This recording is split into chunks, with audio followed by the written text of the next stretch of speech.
सत 3 लोगों में आता है। किस किस में आता है? सत 3 लोग में आता है।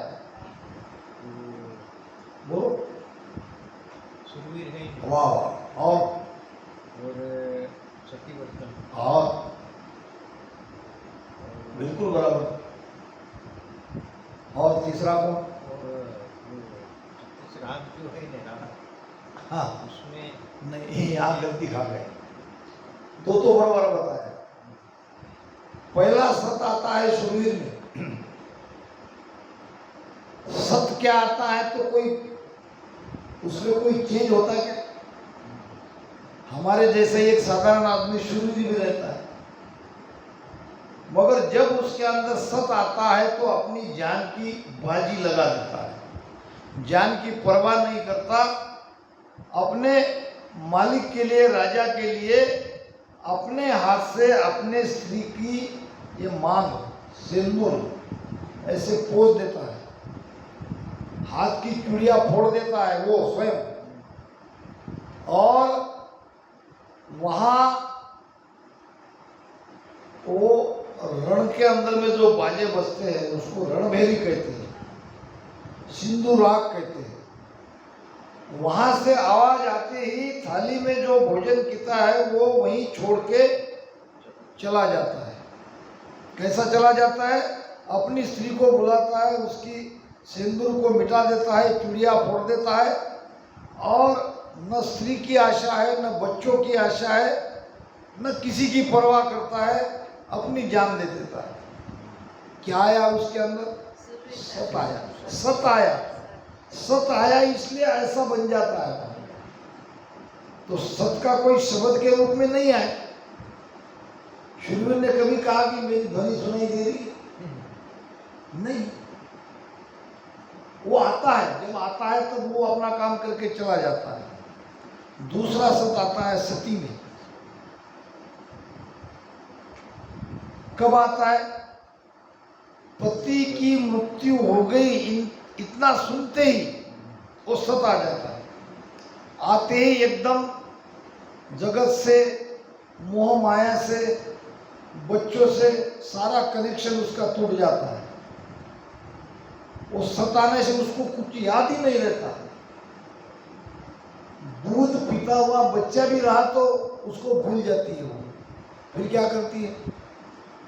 चिता में जाके बैठती है ऐसी, और अपने पति का सिर गोद में लेती है, हाथ जोड़ के राम राम राम राम करती है, और स्वेच्छा से मर जाती है, स्वेच्छा से। तो ये कब आता है? आधार है सती को, आधार है पति, और शूरवीर को आधार है कौन? सत तो आता है, मगर आधार है कैसे आया वो? आधार है ना उसको, किस आधार से आया वो? अगर सती का पति मर गया पहले तो सती में सत आएगा क्या? पति मरा इसीलिए तो आया। तो सती को आधार है पति का, और शूरवीर को आधार है, बोलो, राजा का। राजा की चाकरी करता है ना वो, राजा का आधार है। राजा के लिए मरना है, राजा के लिए मिटना है। ऐसे ही तीसरा जो आप बता नहीं पा रहे, आप में हम में आता है सत्य। तभी तो मोक्ष में जाते हैं, तभी सो जगत से नाता टूटता है। तो वो सत्य आने के लिए ही ये सारे प्रयोजन है, उपाय है। आने को रहा तो वो अभी आ जाएगा, 10-10, 20-20 घंटे भजन करोगे तो नहीं आएगा। आपके भजन करने से आप उसको कितना महत्व देते हो इस चीज को। क्या उस जमाने में और स्त्रियां नहीं थी क्या?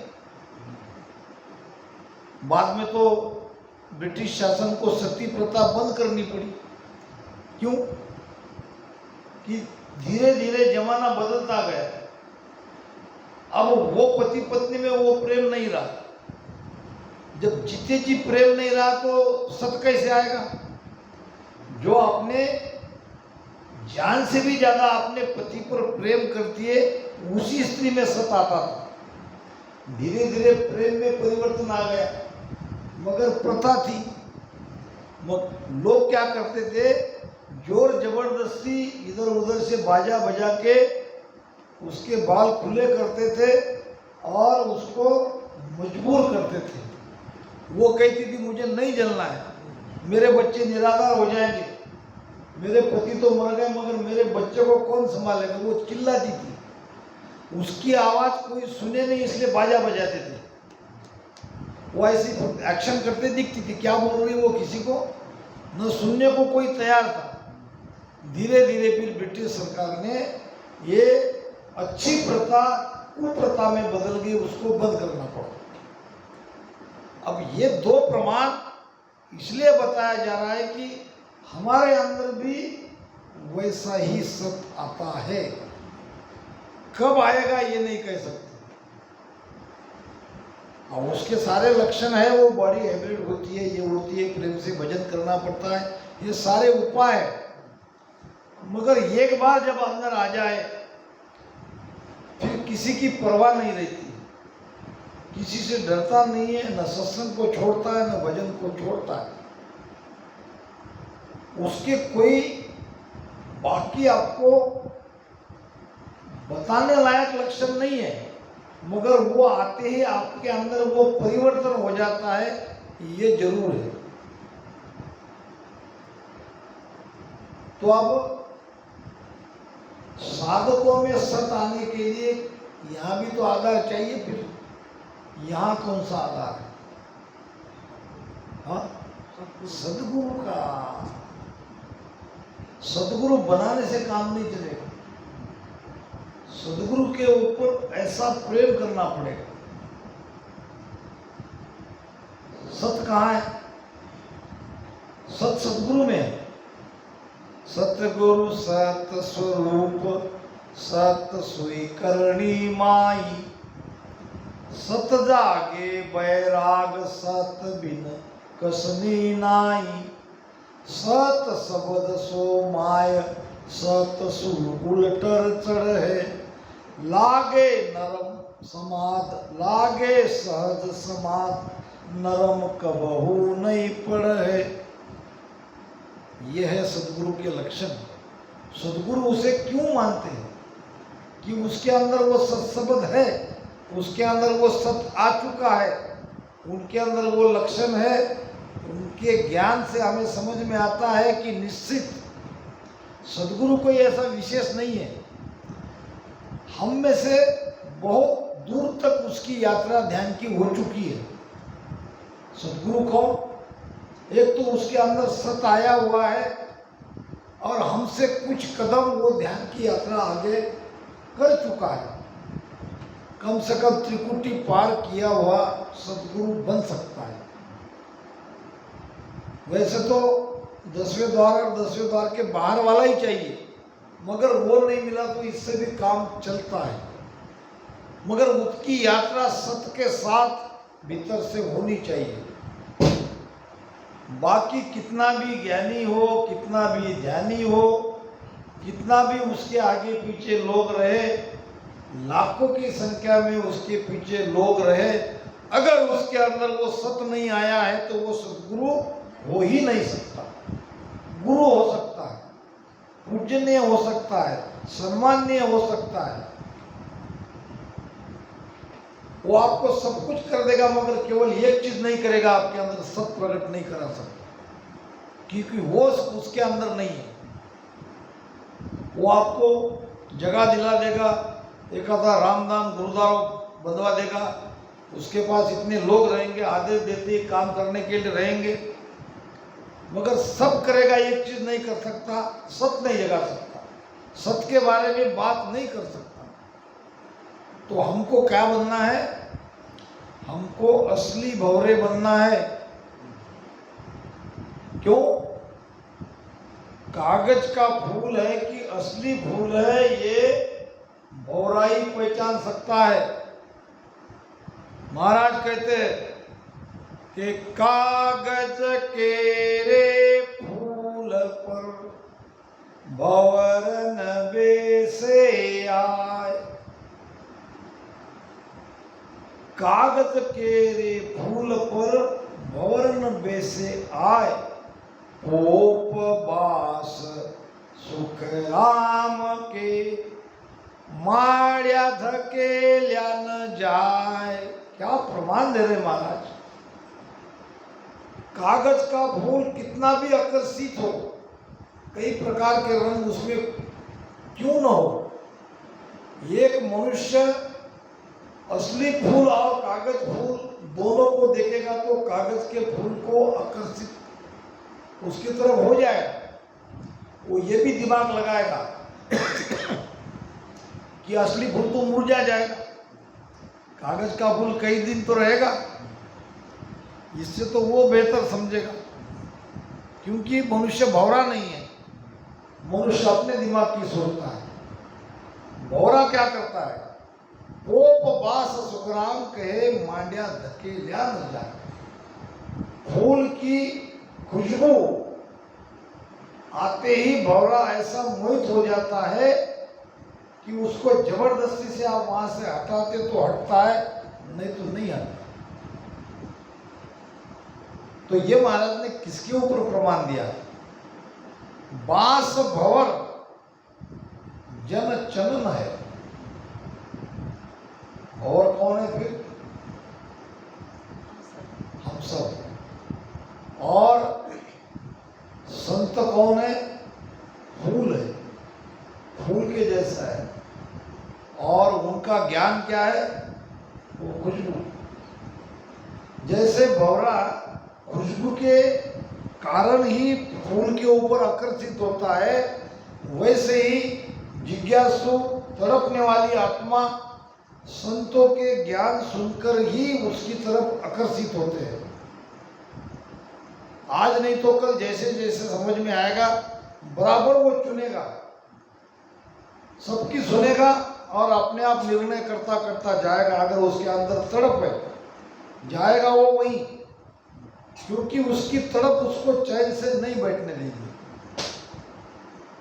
तो विषय हमारा शब्द के लिए आया है। शब्द ही परमात्मा है, शब्द ध्वनि नहीं है, शब्द कोई दिखावा नहीं है। शब्द क्या है, तो शब्द सत्य है।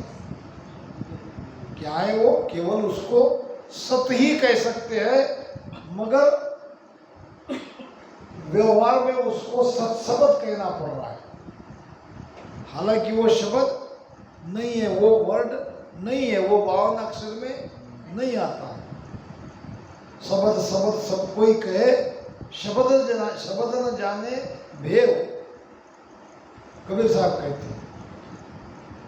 सभी ज्ञान करने वाले शब्द शब्द कहते हैं। हमारे मार्ग में आ जाओ, शब्द जगा देंगे। हमारे भी मार्ग में सूरज शब्द का योग है। ऐसे कई मार्ग आपको मिलेंगे, मगर कबीर साहब ने व्याख्या करी है, शब्द शब्द सब कोई कहे, शब्द न जाने भेव, जिब्या पे आवे नहीं निरख परख कर ले।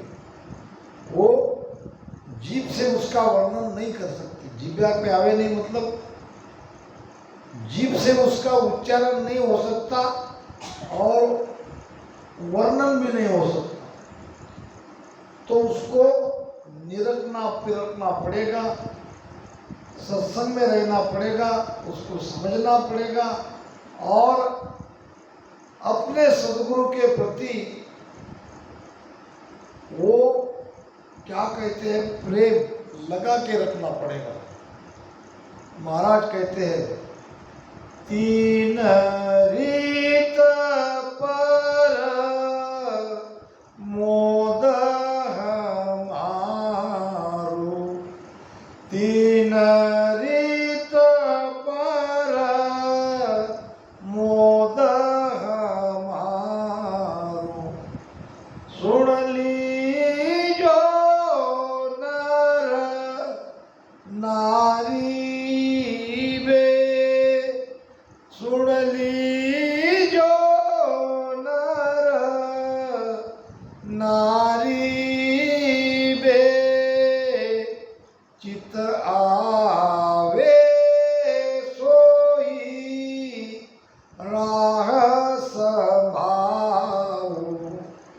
चित आवे सोई राह समाओ सब पर मेरा मारी बे। क्या कह रहे महाराज? मेरे ज्ञान के 3 तरह के भेद है, या मैं जिस देश की बात कह रहा हूं उस देश में जाने के लिए 3 तरह से आप उपाय कर सकते हो। या सदगुरु की मेहर हमारे ऊपर होनी चाहिए, उसके 3 उपाय है। 3 तरह से आप इस मेहर को प्राप्त कर सकते हो। चुनाव आपके ऊपर छोड़ दिया है। चित्त आवे सोई राह समाओ। आपके चित्त में जो रास्ता पकड़ना है उस रास्ते से आप आगे बढ़ो। तीनों ही रास्ते से सदगुरु जी महाराज आपके ऊपर मेहर कर देंगे। कौन से 3 रास्ते, कौन से 3 मार्ग है? ये तो सुना होगा ना हर जैसे, उसका अर्थ भी क्या होगा? चलो कोई बात नहीं, याद तो आता है मगर वो समय पे नहीं आता यार। कोई सेवक कोई शीश कही दे, कोई सेवक कोई शीश कही दे, कोई चेला सोण चेली बे, कोई चेला सोण चेली बे, याती ना की रेहण न्यारी, याती ना की रेहण न्यारी, मैं सब ही का बेली बे, मैं सब ही का बेली बे। कौन से 3 मार्ग है? कोई सेवक बन के गुरु की सेवा करो, कोई शिष्य बन के गुरु की सेवा करो, कोई चेला या चेली बन के गुरु की सेवा करो। किसी भी अंग से आप गुरु की मेहर को प्राप्त करा सकते हो, मगर याद तीना की रहन नारी। चेला जो करेगा वो सेवक नहीं करेगा, सेवक जो करेगा वो शिष्य नहीं करेगा, शिष्य जो करेगा वो चेला नहीं करेगा, शिष्य जो करेगा वो सेवक नहीं करेगा, सेवक करेगा वो चेला नहीं करेगा, सेवक करेगा वो शिष्य नहीं करेगा। तीनों में आपको डिफरेंस दिखेगी, मगर तीनों एक ही चीज की प्राप्ति के लिए आगे बढ़ रहे हैं। सदगुरु तीनों के ऊपर समान नजर से देखता है। वो कह रहे हैं कि मैं सभी का बेली नाम रक्षण करता, उद्धार करता, मैं सबकी रक्षा करूंगा, मैं सबका उद्धार करूंगा। मैं ये नहीं कहूंगा कि आप क्यों सेवक बने, आप क्यों शिष्य बने, आप क्यों चेला बने। ये 3 प्रकार है, मगर इसमें एक बात तीनों में कॉमन है। कॉमन यानी क्या? एक समान तीनों में एक चीज चाहिए।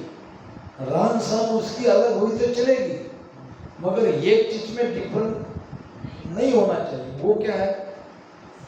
के सुख कौन सा क्या? हाँ, क्या चाहिए? एक चीज हो क्या? आपने ये हरदस कभी गाया नहीं क्या? आया नहीं चर्चा में? कोई बात नहीं। के सुख राम सो नो सब लोई, के सुख राम सो नो सब लोई, या में ईद को सोई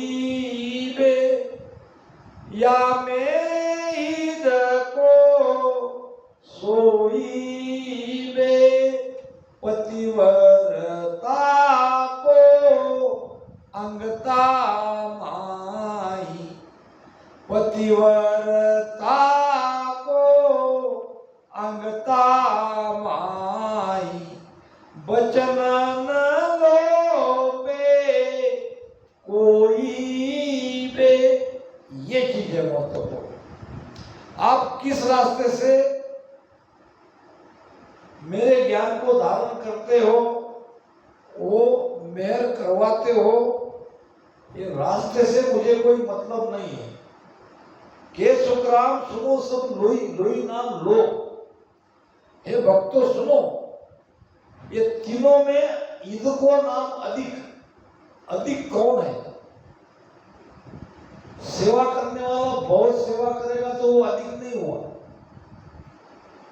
जो शिष्य बना है वो गुरु महाराज जैसा ज्ञान कहते हैं वैसा ज्ञान का प्रचार प्रचार कर रहा है, उसको भी हम अधिक नहीं कह सकते। या चेला जो रात दिन गुरु की सेवा में रहता है, गुरु के साथ ही रहता है, चेला सबसे अधिक, उस पर जल्दी मेहर होगी, ये बात नहीं है।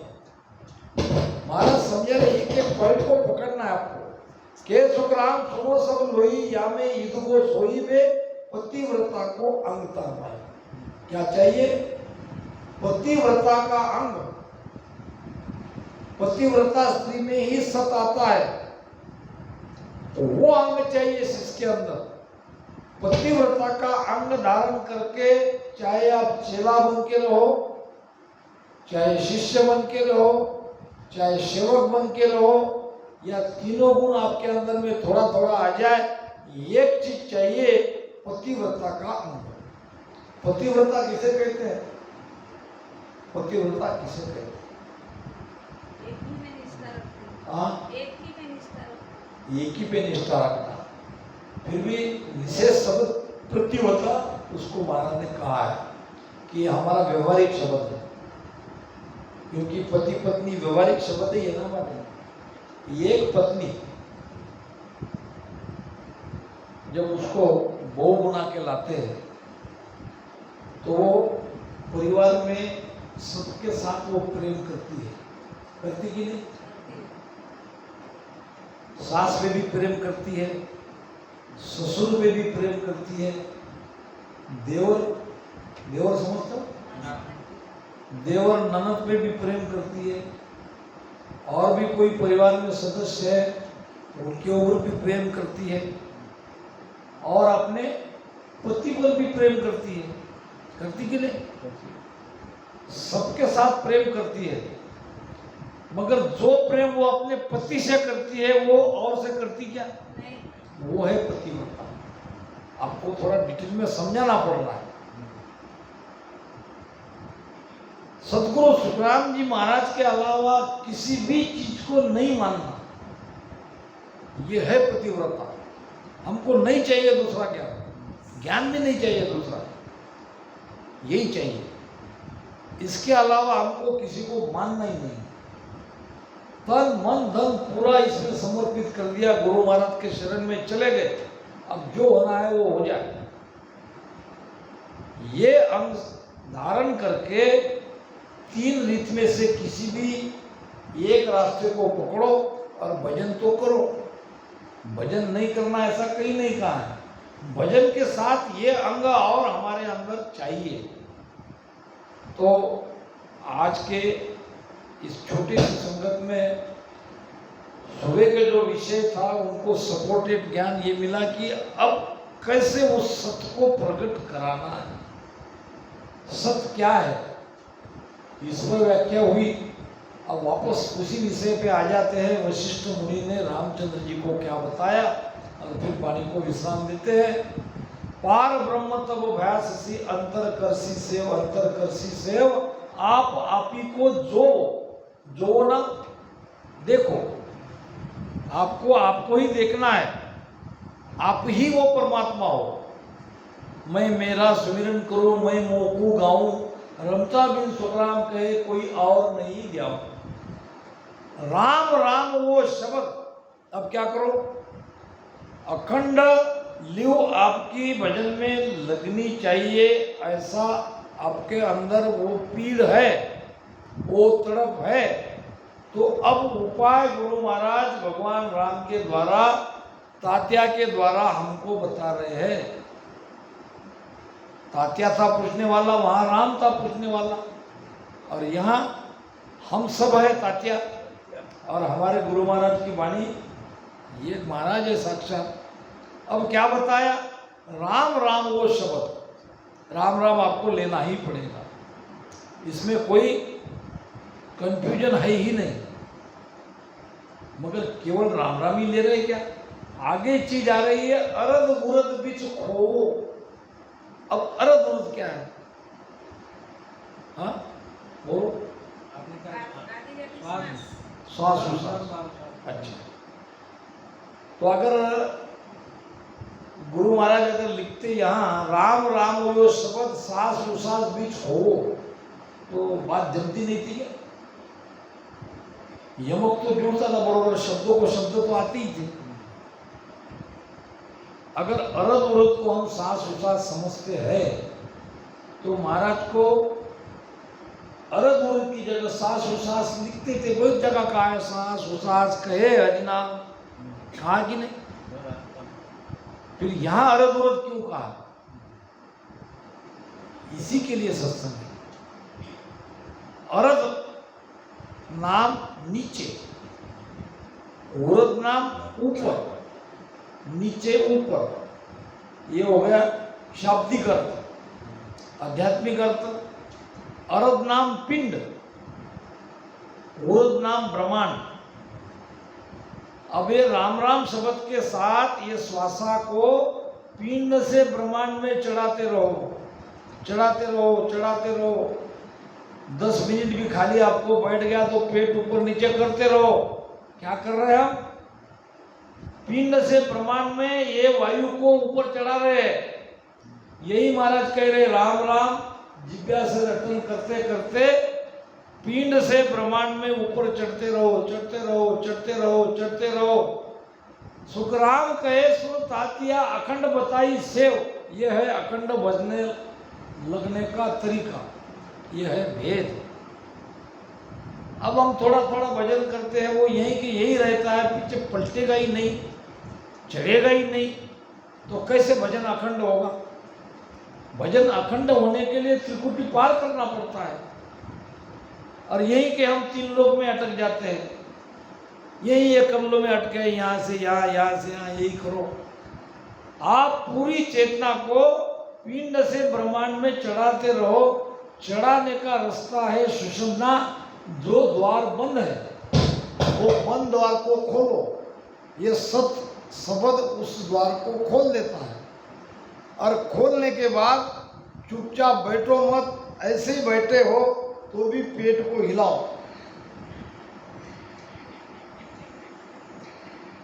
दस मिनट किया उतना आपके काम में आएगा। 5 मिनट खाली जा रहा था ना वो टाइम, आपकी श्वासा खाली जा रही थी ना, भोजन होने का है, उतनी देर को कोई आसन लगा के बानी सामने रखे, वैसे भजन करने की जरूरत नहीं। बस वहीं बैठे रहो और पेट को हिलाते रहो और ध्यान देते रहो कि ये ऊपर चढ़ रहा है क्या, कुछ पीठ की रीढ़ की हड्डी से ऊपर कोई चीज चढ़ रही क्या, यही करते रहो। इसी से आपका अखंड भजन बनेगा। आज नहीं, बनते बनते बनेगा। जब संपूर्ण चेतना यहाँ पीठ में आएगी तो यहाँ दर्द होगा, फिर वो माथे में आएगी तो यहाँ दर्द होगा, और फिर जैसे ही ऐसी सुषुम्ना नाड़ी यहाँ आ जाती है और यहाँ हम आ जाते हैं, यहाँ तो सिर फटने जैसे लगेगा पहले, और उसके बाद में वो ध्यान तुम्हारा अखंड बन जाएगा। करने की आवश्यकता नहीं, जहाँ हो वहाँ ध्यान, जहाँ हो वहाँ समाधि। तो इन्हीं शब्दों के साथ महाराज कहते हैं वाष्ट मुनि तब बोलिया रामचंद्र सुन भेव। तो सारी चीज़ें महाराज ने क्लियर की है। अब समझना है और करना है। बैठने से काम नहीं चलेगा। मृत्यु का पता नहीं है, श्वासा कितनी रहेगी ये भी हम जानते नहीं है। जितनी अभी बची है उसमें ये कर लो, कर लिया सो काम और भज लिया सो राम। भज लिया वो राम है, भजन करने वाले वो नहीं है, वो तो आपके हाथ में नहीं है। भूतकाल चला गया, भविष्य का पता नहीं है, अभी वर्तमान चल रहा है। बहती गंगा में हाथ धो लो, राम।